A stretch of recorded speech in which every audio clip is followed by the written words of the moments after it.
I know, it's that time of the year. We've all done our air layers, all the air layer videos have come out, and now it's leaf defoliation. We all love to leaf defoliate, and I'm no exception. Well, I am now because, well, I learnt a lesson, and it's a lesson I already knew. It's one I should have listened to, and it's one I really hope that all of you are already aware of. There are 3 reasons why I defoliate great big maples, Italian alders, sycamores in particular, in fact many of our deciduous trees. I never defoliate pines, but that goes without saying. But you know what? There's just as many good reasons not to defoliate, and in today's video I'm going to give you the one big harsh example I learned. I'm going to show you when it goes horribly wrong and when you lose really a prize bonsai. It was avoidable. I'm going to go through my 3 reasons for doing defoliations, whether they be partial or indeed full. And hopefully by the end of this, you'll be able to go out into your own bonsai gardens, enjoy the sun, pick up your shears and decide what's best, not for you, not for your friends, but for your tree.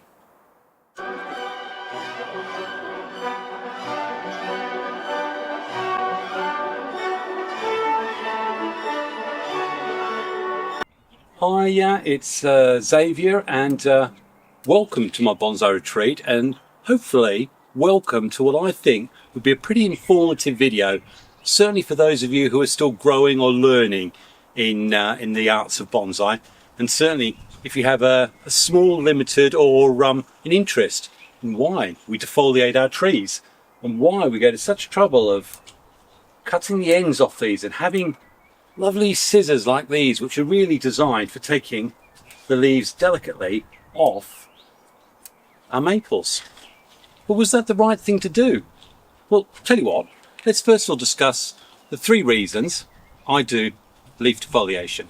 Actually, before we talk about the 3 reasons, it's probably worth actually talking about the general state of your bonsai or your tree prior to making that consideration, because we need to make sure that one big thing has happened.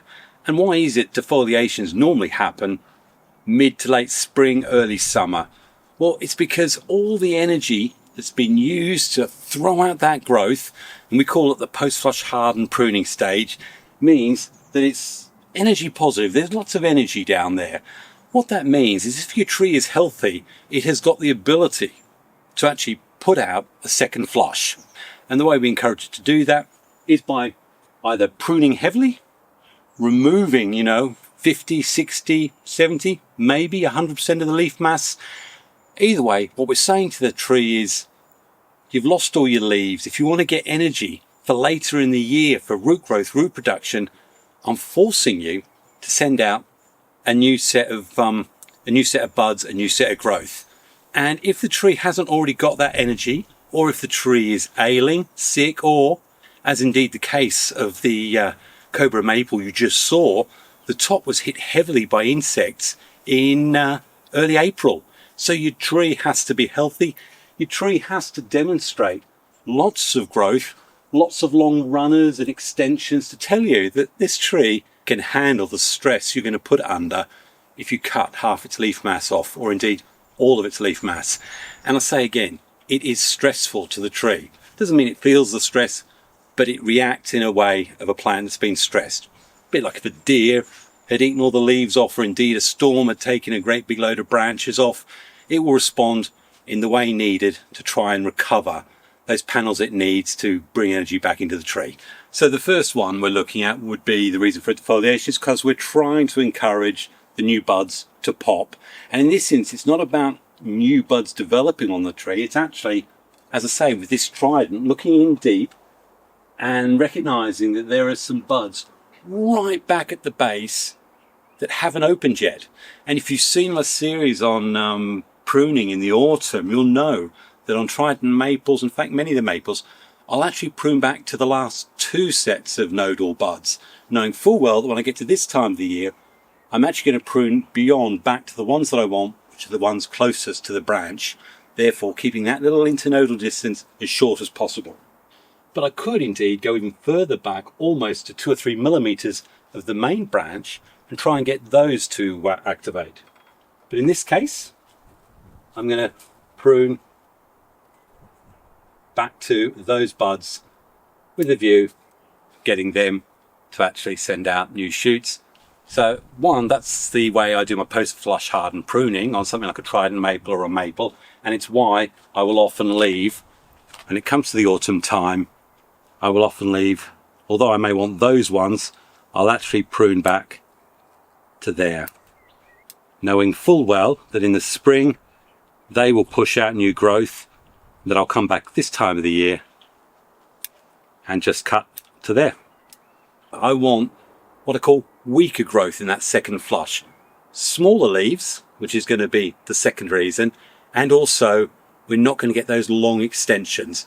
It's basically going to produce enough growth to provide new solar panels to take it through the rest of the year and indeed get it stored up and ready for winter. So I'm now going to go around this trident and go all the way back past where I cut it in the autumn, so that I can get much tighter, usable growth. And just help them. This is an example of that branch now, completely pruned out, brought back. I'm looking at buds here and here to push out. Again, I've shortened these down, and the reality is I should actually remove that, because what I really want are those buds there, and I want that bud there. And many of you will also notice that there's lots of stalks, and that's what I call semi-defoliation. I'm going to cover that in a minute. And that's what the pads look like when you don't go in there and do any defoliation. That is going to give me reason number 2. So reason number 1, in essence, across all your range of your deciduous, is to encourage dormant buds to open up. Similarly, we look at this Italian alder, which is absolutely, by the way, there will be a different video about Italian alder, because I do believe it is the most underrated tree for bonsai, especially for beginners. But this Italian alder, like hornbeams, like beeches, like maple, if they're healthy, they grow so profusely. You've got this first flush of growth, which is all over the place. You know, you lose complete shape of the tree. You forget what it looked like. But that's not the real problem. The real problem is all this sun that wants to come in and hit the leaves is being stopped by this outer growth. So any leaves that are in closer and tighter to your branches are getting masked out. It happens with your junipers, it happens with anything where you get tight brush growth over the top. And what happens is the stuff that's in close, underneath, lower branches, dies off. And we don't want that to happen. So what I do is call something called semi-leaf defoliation. And what you're doing is you basically take every one of every 2 leaf pairs, you remove one of the leaves, whichever one you want, whichever suits your shape and design. And the reason is simple. It allows light to get into the center of the tree, thereby giving better vigor and health to stuff that's right in close that normally gets shaded out. And 2, it allows nice circulation of air through there, which means at this time of the year when we're worried about aphids, bugs, diseases, molds and funguses and all that sort of thing, we don't get pooling, we don't get leaves sticking together, and therefore it really does help with the health of the tree, the health of the leaf structure. It also means it's easier for us to see whether indeed there is any problems.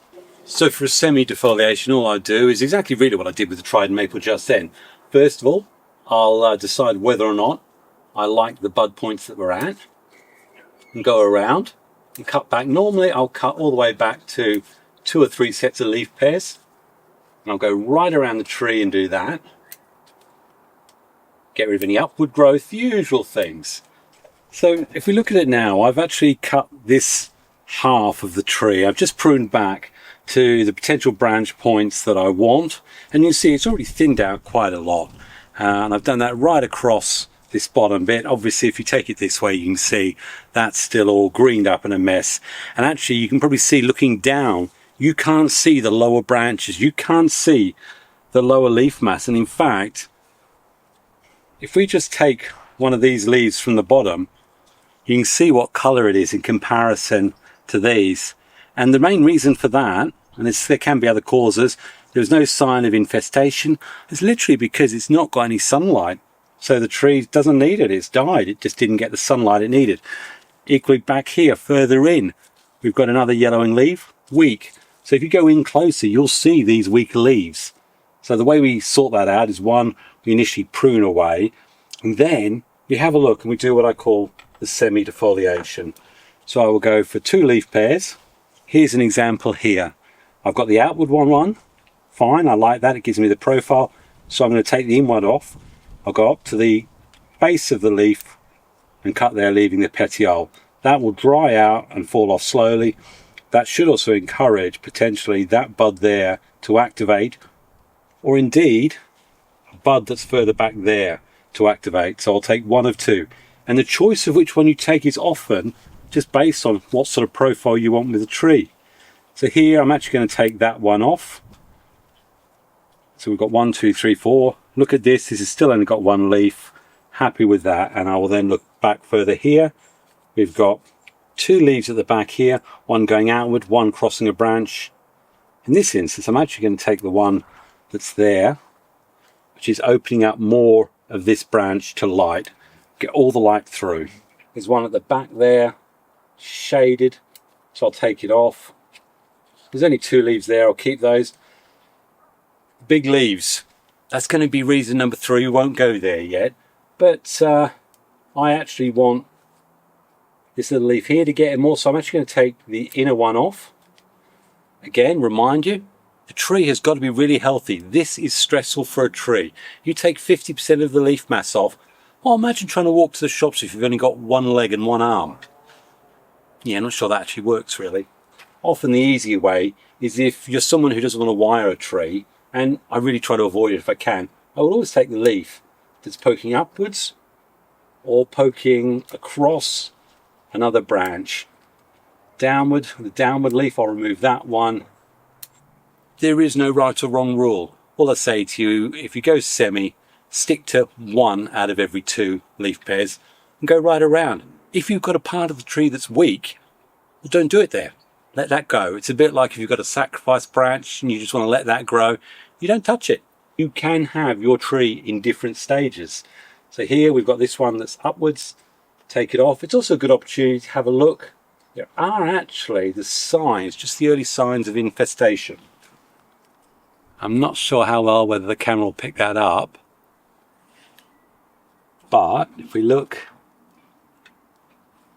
there, normally it starts off along the center line. That's where the most juices of the leaf are, and you'll get these little white or black objects. They're your little aphids.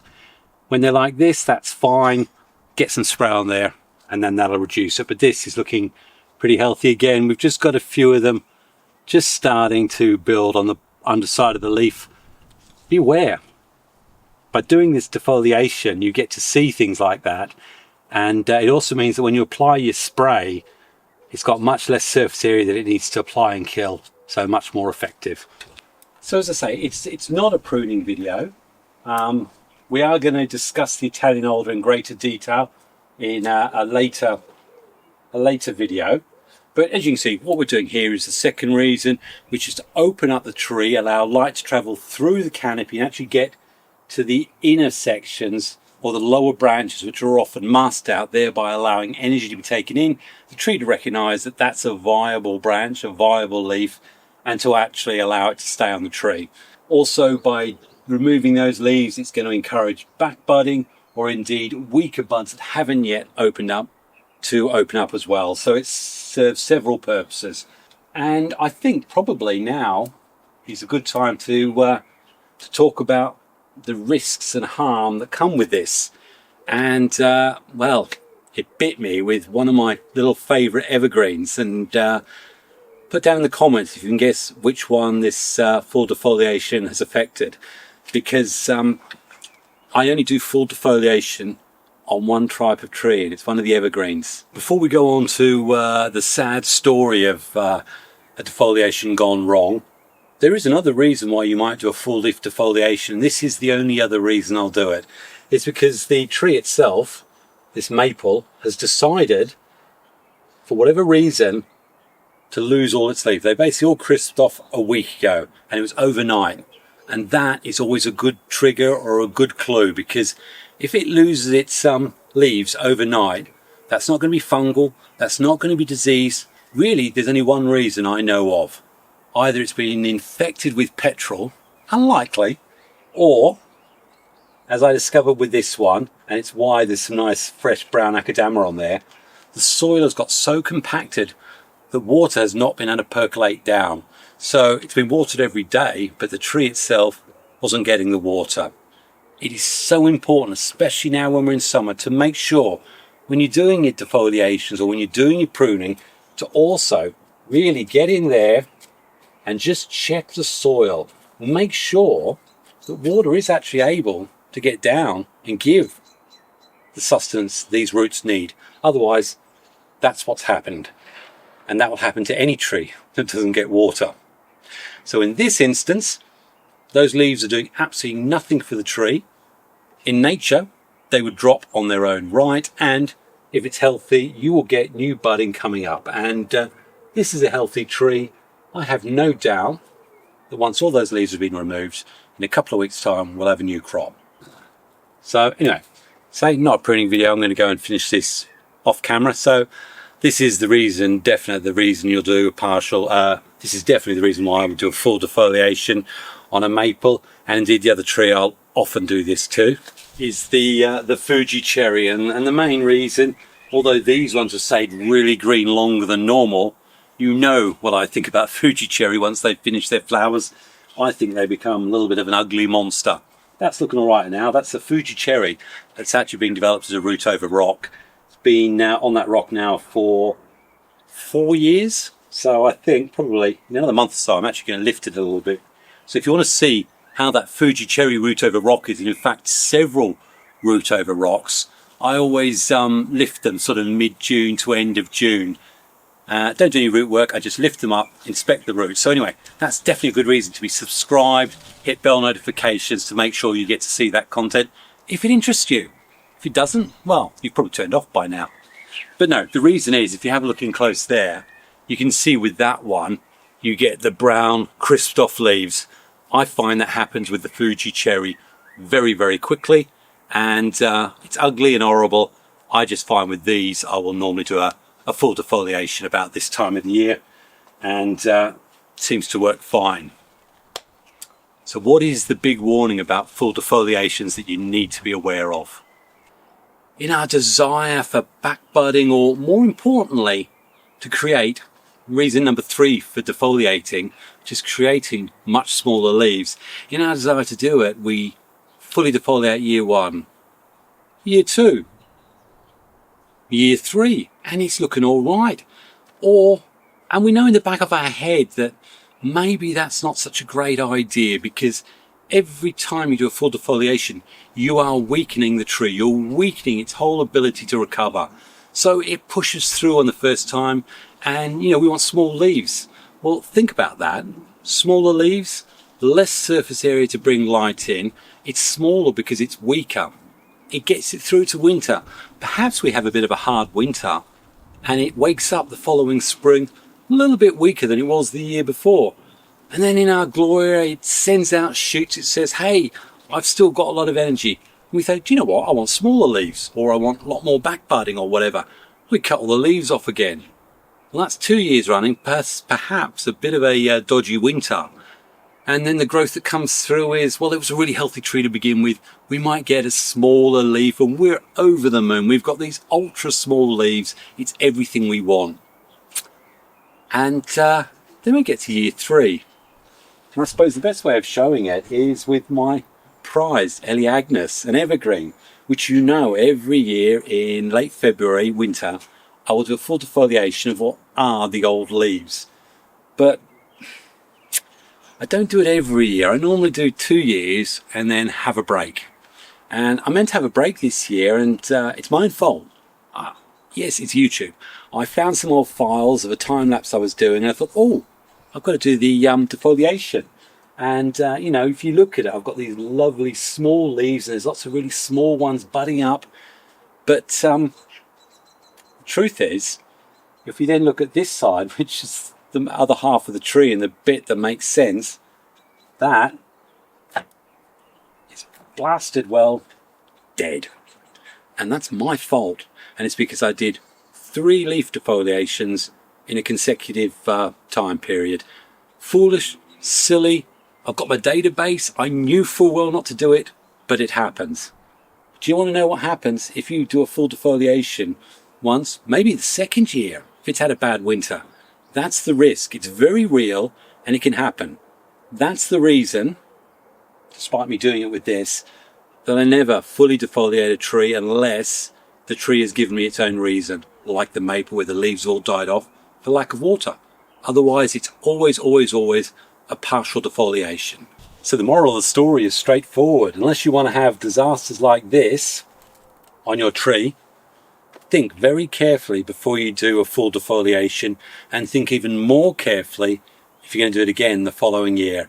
And I'd be bold enough to say that unless you're an absolute expert or you know your tree backwards, never do 2 consecutive full defoliations on any sort of tree. Shame on me for that one. I'm really disappointed. And for those of you who are thinking, what's the future of it? Well, there's lots up here. Probably something along the lines of that. But yeah, that's my fault, and mea culpa. Right, so let's talk more about that third reason that drives us to these defoliations. Reason 3, already said it a number of times, you want those leaves to be smaller. I do it on 2 different trees in particular. Oak, with much less success, always successful with the sycamore. 2 things combined. Great big tree like a sycamore with this great big hand-shaped leaf. If you do some full defoliation and also put it in a small pot, you've got 2 factors that are affecting the size of the leaf. As soon as you reduce the size of the pot, the size of the roots that are there, it will reduce the size of the leaf generally. There is an exception. I'll show you in a minute. If you look at this sycamore, really love it. It's got a beautiful base. I will always, when the leaves get this big, remove absolutely all of them, normally like that. Didn't do a full defoliation last year. As I say, it's normally a semi, and then later in the year I'll do the other ones. But if we look in close, low down, new bud points right down low on each side, and there's also a bud up there. Now, because this is a main development, each year what I do is where I've got buds like that and like that, I will actually come right in. I want probably that bud there. There are 2 here, so I will cut it all the way back to there. Because it's such a small tree, that cut is actually relatively large for the size of the tree and the branch. So I will put some cut paste on it. And slowly over time, this is the way I've done it, is I will reduce, there'll be new growth coming out here. And it may well be that next year I will cut this one to get the buds from here. But I like to do things like this very slowly because it's in such a small pot. Other people, I'm sure, would equally say, Xav, cut both. And in the early days, that's what I did do. I'm quite happy to do a much slower controlled development. I want those buds to develop, because what that means is that we're definitely going to have sap flow driving up that side. Whereas this side, I'm just preparing. There's always a risk, no matter how many times you say it won't happen, that for whatever reason the tree will say, I'm not putting energy that way. So always be prepared, have your backup alternative. And the other tree I've had a lot of success with leaf reduction on is the hazel. And this one was picked up in a dig, the same place I get all my stuff at Avalon Trees. All I do with this is I'll go around and I'll do the 50-50. So I'll just remove the bigger leaves. If there's any small leaves on there, I'll actually leave those alone. And again, this is part and parcel of opening it up so that light can get in to lower growth. We've got little buds down here, so I'm actually going to cut that back. Academic stubs and stuff like that. Basic pruning. So the hazel, and if you have a look and see at the hazel that I picked up from Avalon in December time, look at the size of the leaves on those. They're bigger than these old mitts here. So it is possible when you have a look and see. I've got a leaf there that's barely the width of my finger in comparison to something that's bigger than my hand. And that is a combination of judicious leaf removal. And as I say, I will do a semi, so that'd be 50% of them. And more so in this case, it's because it's in a smaller pot. In fact, there's a species that I cannot reduce the leaves. Very interested if anyone's managed it. And there's another species of maple where I do not recommend doing any sort of leaf defoliation. It's the red oak, and these I've always found that they eventually grow out to the size of your hand. And you know, I can do like the sycamore. If you look at these, they've got buds at lots of different points in the trunk. I have in the past just cut them and then allowed new shoots to come out. But in the end, the sycamore leaves do open up. They just don't get as big, but I have not been able to reduce the red oak. It's also not very happy about losing leaves. I don't find it gives that second flush. Now, it could be that it's because I've got it in small pot. It may be that a bigger tree in a lot more pot space will give you a second flush. But yeah, I find it has the energy to give you one set of leaves, and to be fair, that's all it's happy doing. If you take the leaves off it, they either die or sulk, I find. Probably because I've got them in little pots. I really would be interested. Let me know in the comments. I know there's lots of other people who muck about with different species of oaks. Be very interested to know your experiences. Well, most of you should have guessed it already. Is the Purpurpureum Acer, the red leaf Acer, that is nearly impossible to do cuttings from. I've never been able to get air layers from. Rarely, in fact never, gives you any sort of second flush. If you do, I mean, I do definitely do the partial leaf defoliation on these, because the aim there is not to get another flush of growth, it's to allow light to get into the lower growth, which we don't want dying off. So I'll do the partial leaf defoliation, but I know for a fact that I will not get a second flush. So there's no point doing a partial or full defoliation if you think you're going to get a second flush. I'm sure there are people out there who are going to say, Zav, I've managed it. But consistently, since I've had these red maples, I may have got it once. Best place for these? Plant them in the garden. But I'm still determined with this, you know I am. This is, again, part of a time lapse, which is why you don't see it that often. So I'm not going to do any more pruning, because that's going to form part of the video you'll see probably, I don't know, 27, 28. So there you go. Hopefully you understand why we might do defoliations. We understand why it is that we leave 2 internode lengths when we do our autumnal pruning on our maples. And you'll feel more confident about right now which trees you can do your partial defoliation, and more importantly, why you're actually doing it. So from Xavier, tell you what, that's a great video about maples. Apart from that, happy bonsai and God bless. Cheers.